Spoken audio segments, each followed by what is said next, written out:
রাতে ঘুমিয়ে আছি, হঠাৎই কাঁচ ভাঙার শব্দে আমার ঘুম ভেঙে গেল। এত জোরে শব্দটা হয়েছে যে আমার মনে হচ্ছিল কানটাই ফেটে যাবে। তাই আমি উঠে দেখলাম যে কি হয়েছে, কিন্তু সবকিছু ঠিকঠাক। তাই আমি বারান্দায় গিয়ে একটু উকি দিলাম, পাশের বাড়িতে আবার কিছু হলো নাকি। আমাদের বারান্দা থেকে একটি তাল গাছ দেখা যেত। সেই তাল গাছটি মসজিদের সাথেই ছিল। আমি দেখলাম সবকিছু ঠিকঠাক, তাহলে শব্দটা কোত্থেকে আসলো। আমি যখন সেখান থেকে চোখ ফিরিয়ে ঘরে আসব, তখনই আমার চোখ যায় সেই তাল গাছের দিকে।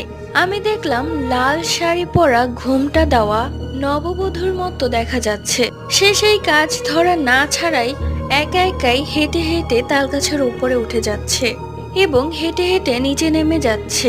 এটা দেখে আমি খুব ভয় পেয়ে যাই এবং বুঝতে পারি এটা কোনো স্বাভাবিক মানুষ নয়, এটা আসলে একটা পেত্নী।